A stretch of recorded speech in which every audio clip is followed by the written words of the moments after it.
Students, आज usage of verb का दूसरा क्लास है। चलिए हम लोग रूल नंबर 6 पर ध्यान दें।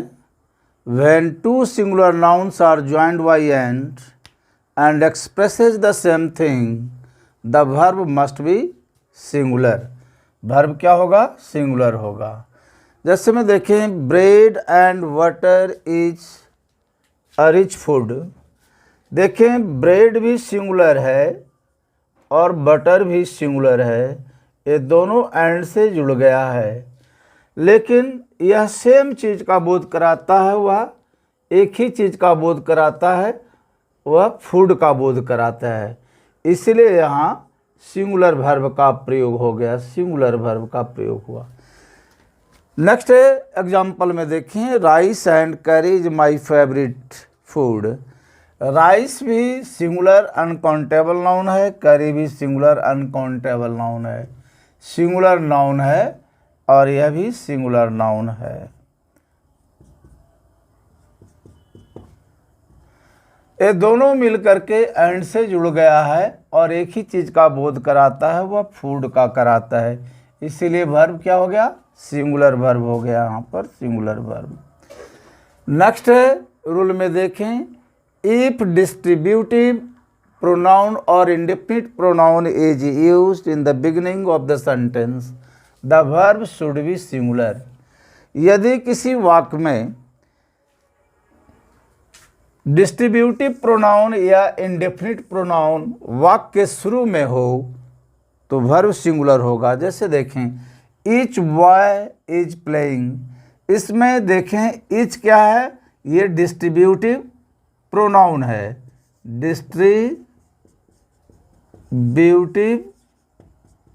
प्रोनाउन वाक्य शुरू में आ गया है, इसलिए ईच के बाद देखेंगे सिंगुलर वर्ब आ गया, सिंगुलर नाउन आया।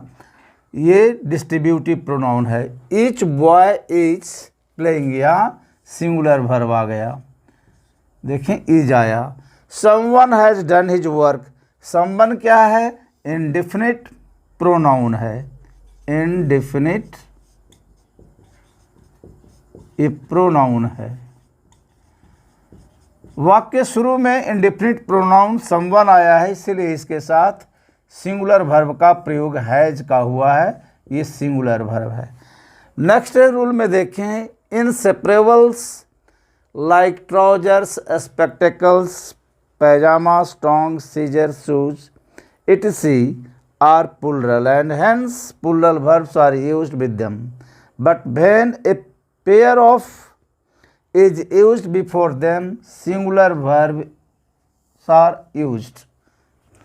एग्जाम्पल को देखें, योर सीजर्स आर शार्प। यहाँ जो है सीजर्स जो है प्लूरल नाउन है। क्या है? प्लूरल नाउन है, इसलिए यहाँ प्लूरल वर्ब हो गया। सीजर्स जो है इनसेपरेबल्स है। कभी भी कैंची के दो भाग होते हैं, दोनों भाग हमेशा साथ साथ रहते हैं, इसलिए इसको इनसेपरेबल कहा जाता है। इसको अलग करने पर अस्तित्व नहीं रह जाता। माई ट्राउजर्स आर कॉस्टली। ट्राउजर्स भी देखिए जब भी रहता है जोड़े में रहता है। यह भी ट्राउजर्स जो है प्लूरल नाउन है, इसलिए इनके साथ प्लूरल वर्ब का प्रयोग हो गया। यहाँ भी प्लूरल वर्ब का प्रयोग हो गया। लेकिन जब इनके साथ ए पेयर ऑफ लगता है तो सिंगुलर वर्ब का प्रयोग होता है। A pair of trousers has been purchased for you. यहाँ देखिए सिंगुलर वर्ब का प्रयोग हो गया, हैज बीन। अब रूल नंबर 9 में आइए। If a number of is used in the beginning of a sentence then a plural noun and plural verb is used, but when the number of is used in the beginning of a sentence then the noun should be plural and the verb must be singular. जब किसी वाक्य में a number of का प्रयोग वाक्य के शुरू में हो जाए तब इनके साथ प्लूरल वर्ब का प्रयोग होगा और प्लूरल नाउन का प्रयोग होगा। प्लूरल वर्ब भी आएगा और प्लूरल नाउन भी आएगा। जैसे आप देखें, a number of boys are playing in the field. A number of के बाद प्लूरल नाउन आया है और प्लूरल वर्ब आया है।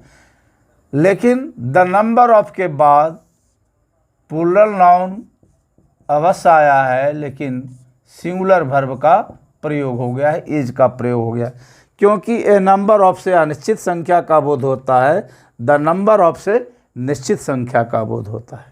अब रूल नंबर 10 में आए, when the nouns used as the subject in sentences expresses certain amount और distance, a singular verb is used with them.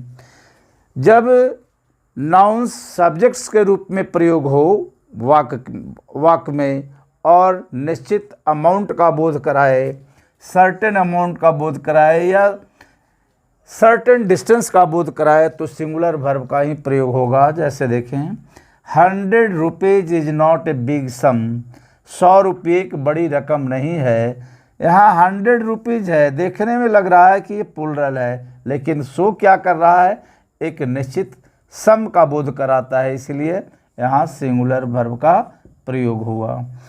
10 kilometres is not a long distance, 10 kilometre एक लंबी दूरी नहीं है। यहाँ भी देख रहे हैं 10 किलोमीटर्स है, तो ये प्लूरल, लेकिन सिंगुलर वर्ब का प्रयोग हो गया, क्योंकि एक निश्चित दूरी का बोध करा रहा है, इसलिए यहाँ सिंगुलर वर्ब का प्रयोग हुआ।